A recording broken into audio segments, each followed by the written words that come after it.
Accountability seems to be one of the biggest struggles for most real estate agents, which is discipline as well. And what I'm going to do in this video is explain to you 5 things you can do in order to become more accountable and not struggle with being disciplined. This is going to allow you to make more progress. It's going to allow you to stay on track and focus on the income producing activities and ultimately work towards smashing your goals every single year instead of falling short because you're not being able to focus on doing the right thing. So let's dive straight in and show you how to be more accountable as a realtor. What's up, guys? My name is Mike Sherrard with eXp Realty. I train thousands of agents every year to skyrocket their business leveraging social media, and I'm doing something new to show some love to my community going forward. So if you enjoy my content, take note of this. Once a week now, for anybody that subscribes to my YouTube channel, likes and comments on one of the videos I dropped that week, I'm going to be doing a random draw to give away a free copy of my Social Agent Academy 2.0. I'm going to be giving over $50,000 worth of training away this year to those that show some love to my content, and I'm going to be returning the favor. So that's going to show you how to crush it on every social platform, all step-by-step, click-by-click, follow-along tutorials in order to do over 6 figures a year entirely from social media. So if you want that, just drop a comment below and maybe let me know what your biggest struggle is as a real estate agent. But now let's dive in and show you how to be more accountable, but also more consistent. Okay, so number 1 is identifying your why and making it bigger than you. So one of the things I see a lot of agents struggle with is they make these selfish goals. The goals are all about them. And it makes it really difficult for them to be consistent and accountable because most people are so used to letting themselves down for years on end and never achieving their goals to the point where if they let themselves down again, it's become the new norm. They're used to it. Nothing's gonna happen and they're not gonna beat themselves up because they just do it all the time.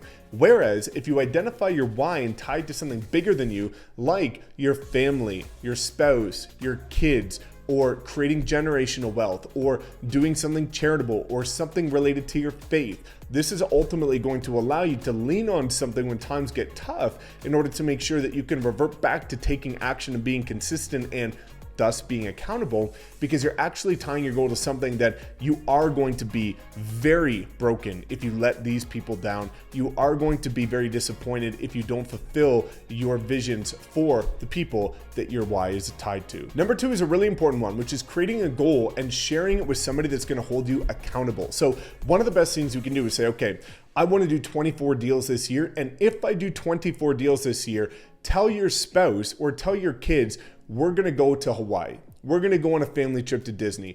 I'm going to get us a new car. I'm going to buy a house and put a down payment on a house. Something. You need to make sure you share it with somebody that is associated with your why.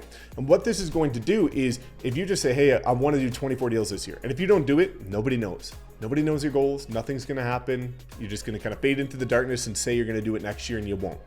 Whereas if you tell your spouse or your kids, especially your kids, hey, we're gonna go to Disney in December. If daddy or mommy can hit their goals of doing 24 deals, selling 24 homes this year, you're not gonna wanna let your kids down. You're not going to wanna let your spouse down. This is going to drive you so much harder because when you're not feeling like doing things, you're gonna think of your spouse or your kids and realize, hey, I'm not doing this just for me, I'm doing this also for them. Number 3 is going to be having a vision board, creating a vision board, and then having this physically and digitally present everywhere, and also making sure that your family or the people associated with your why are shown on that physically.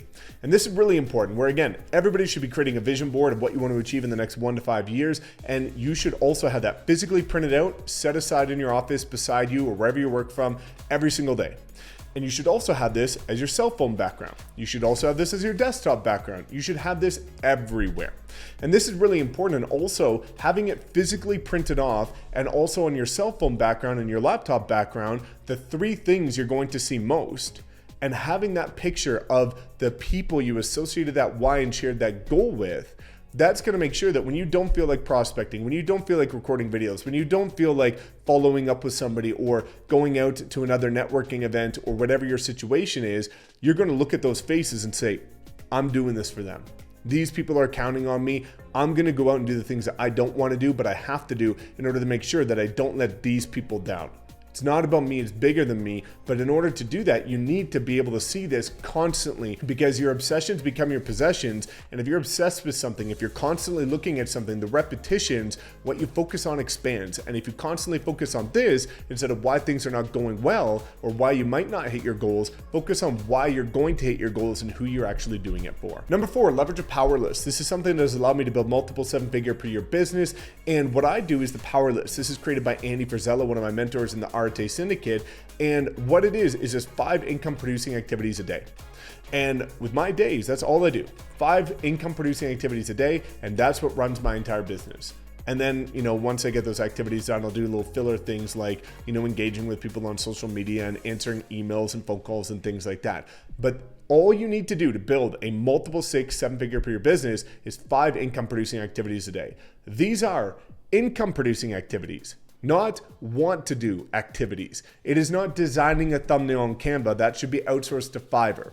It is prospecting for 3 hours. It is recording 2 videos. It is following up with your sphere for an hour. It is having 1 appointment per day, or whatever you need to do in order to get your business to where it needs to be or where you'd like it to be. So the 5 income producing activities is life changing. And if you can do that for 100 days in a row, your business is going to look drastically different after those 100 days. And number 5 is live by your calendar and treat things in there as non-negotiables. Every single Saturday, I block off 8:30 until 1 p.m. in order to record my month's worth or 2 months worth at a time of YouTube videos. And then the next Saturday, I do a different style of content for my programs and things like that. But every single Saturday, I record content. This is a non-negotiable. I don't care who you are, what you want to meet about, what you want to talk about. You're not meeting with me Saturday between 8:30 and 1 p.m.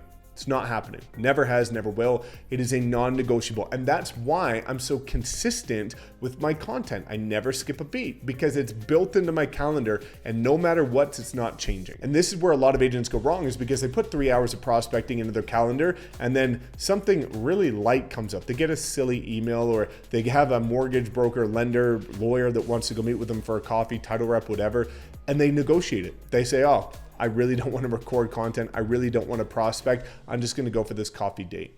And what they do is they make themselves feel busy instead of being productive. So what you should be doing is blocking off the items of your power list into your calendar and treating them as a non-negotiable. If you do this, you can usually get everything you need to get done in a day done by noon or 2 p.m. And then from 2 p.m. onward, go do all those other things. But do not ever let that come into conflict with the activities that you know you need to do, the income producing activities that are going to move your business forward and allow you to smash the goals and fulfill the goals and the why that you have that we talked about in the beginning. So those are 5 things you can do in order to make yourself more accountable, more consistent. It works incredibly well for me. I've helped a lot of the agents in my organization do the same, and it's made a world of a difference with their businesses and also their lives. So if you have any other questions, drop a comment below. Otherwise, please make sure to like, comment, subscribe, and we'll see you in the next video.